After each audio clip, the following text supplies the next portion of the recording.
आप सब जानते होंगे कि पिछले कुछ समय से यहां पर हमारे जो दुश्मन हैं वो बहरूपिये का रूप लेकर हमारे लोगों के बीच में रहकर हमारे कैडर को, हमारे लोगों को भटकाने का काम कर रही है। आप जानते होंगे कि ये बहरूपिये आप लोगों के बीच में रहकर किस तरीके से आपको कमजोर करने की कोशिश कर रहे हैं। आप सबको उनको पहचानना बहुत जरूरी है साथियों। ये बहरूपिये जय भीम का नारा लगाते हैं। ये बहरूपिये गले में पटका पहनकर आपके हकों की बात करते हैं, परंतु जब अपने नेता चुनने की बात आती है तो कुछ बहरूपिये इतने समझदार होते हैं, अपने आप को ही नेता बना लेते हैं। घबराने की बात वहां तक नहीं साथियों, घबराने की बात तब है जब ये अपने आप को नेता बनाकर बहुजन समाज पार्टी बहन जी से दूर करके अन्य विपक्षी नेताओं को बड़ा हितैषी बताते हैं, बहुजन समाज का हितैषी बताते हैं। तो साथियों, अगर कोई बहरूपिया आपके बीच में आकर आपके हकों की बात कर बहन जी के अलावा किसी और को नेता माने तो समझ जाइएगा कि आपके बीच में वो दुश्मन खड़ा है जिससे आपको सावधान रहना होगा।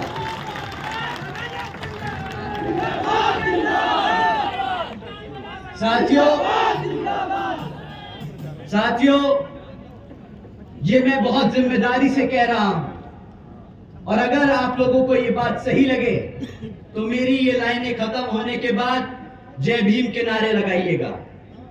साथियों, जो बहन जी के खिलाफ है, वो मान्यवर साहब के खिलाफ है, वो बाबा साहब के खिलाफ है, वो बहुजन समाज के खिलाफ है, वो आपके संविधान के खिलाफ है।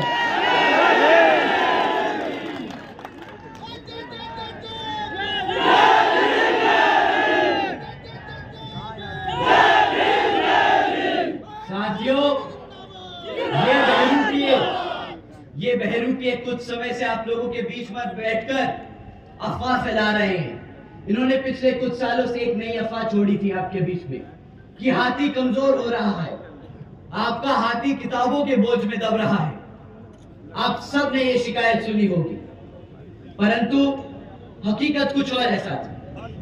हकीकत क्या है उस पे आने से पहले मैं आप लोगों से इलेक्टोरल बॉन्ड्स के बारे में बात करना चाहूंगा। क्या यहाँ पे लोगों ने इलेक्टोरल बॉन्ड्स के बारे में सुना है? हाथ उठा के बताइए जिन्होंने इलेक्टोरल बॉन्ड्स के बारे में सुना है। तो आप सब जानते होंगे कि पिछले 6 सालों में भारत के 25 राजनीतिक दलों ने बड़े बड़े धरना सीटों से 16,500 करोड़ रुपए चंदे के रूप में लिए हैं, परंतु एक पार्टी है, एक राष्ट्रीय पार्टी है जिसने किसी भी धरना सेट से 1 रुपया नहीं लिया। आप जानते हैं वो कौन सी पार्टी है?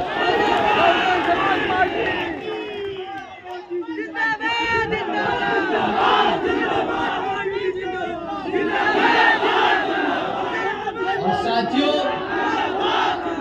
अगर आप ये जानते हैं, अगर आप ये बखूबी जानते हैं कि बहुजन समाज पार्टी वो पार्टी है जो किसी धरना सेट से 1 रुपया नहीं लेती, तो ये पार्टी चलती किसके धन पे है? ये अपने कार्यकर्ता के तन मन और धन से चलती है। आज तक चलती आई है और आगे भी चलती जाएगी।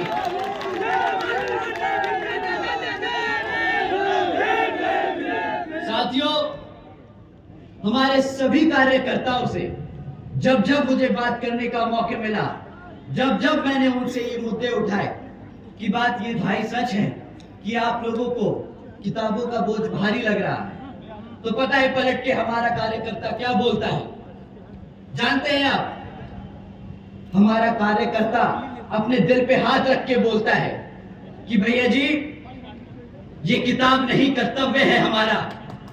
मान्यवर साहब के मूवमेंट के लिए, उन्होंने बहुजन समाज के मूवमेंट के लिए मान्यवर साहब ने अपनी जिंदगी कुर्बान कर दी, बहन जी ने अपनी पूरी जिंदगी त्याग दी। हम अगर अपनी जेब से निकाल कर 10 रुपया दे देते हैं किताब के माध्यम से, तो ये हमारा कर्तव्य है। तो साथियों, इन बहरूपियों को तमाचा मार के बता दीजिए कि ये किताब नहीं, ये कर्तव्य है, ये कर्तव्य है, ये हमारे समाज को आगे बढ़ाने का जरिया है।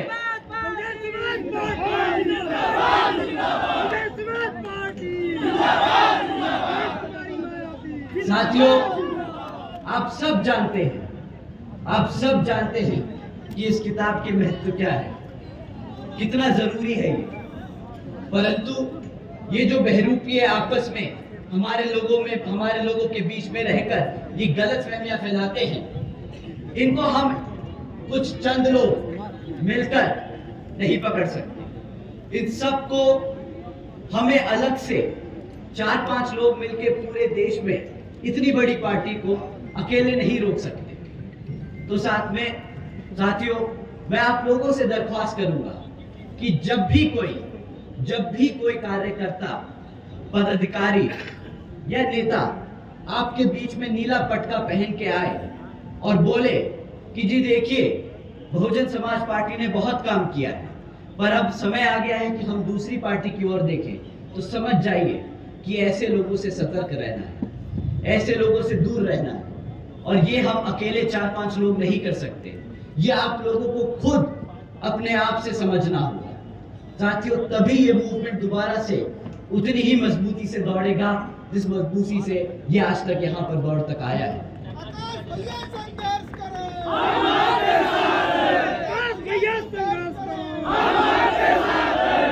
साथियों, जैसा कि आप जानते हैं कि आज अभी हम लोकसभा आम चुनाव के बीच में हैं और हमारी तरह ही, बहुजन समाज पार्टी की तरह ही अन्य विपक्षी पार्टियां भी आप लोगों के बीच में आकर आप लोगों से वादा करेगी, आपसे दरख्वास्त करेगी कि आप उनके लिए वोट डालें। परंतु साथियों, इस लोकसभा आम चुनाव में किसी भी पार्टी को वोट डालने से पहले आप उनसे 3 मुद्दों पर सवाल कीजिएगा। सिर्फ 3 मुद्दे। हम जाति धर्म की बात नहीं करेंगे, हम किसी के धर्म के आधार पर वोट मांगने का काम नहीं करेंगे, हम किसी से सवाल नहीं करेंगे किसी धर्म व जाति को लेकर। हम सवाल करेंगे शिक्षा को लेकर, हम सवाल करेंगे हमारी बहन बेटियों की सुरक्षा के लिए, हम सवाल करेंगे अपने युवा साथियों के रोजगार के लिए। बराबर साथियों?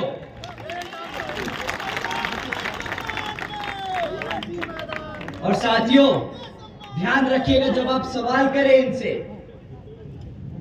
तो आपको इनसे पिछले 5 से 10 साल का रिकॉर्ड मांगना है। बहुत हो गया ये मैनिफेस्टो का नाटक, बहुत हो गया अगले 5 साल में हम क्या करके दिखाएंगे। ये नाटक, ये झूठ, ये फरेब अब आप बर्दाश्त मत कीजिएगा। अब आप उनसे पूछिए कि पिछले 10 साल से तुम्हें हमने भारत की सरकार में बिठा कर रखा, तुमने हमारे बहुजन समाज के लिए क्या काम करके दिखाया है। अब आपको सवाल ये करना होगा। साथियों, मैं आपसे पहले शिक्षा के बारे में बात करता हूं। आपको जो शिक्षा के बारे में सवाल पूछने, मैं आप लोगों को शिक्षा के ऊपर 3-4 मुद्दे छोड़ के जा रहा हूं।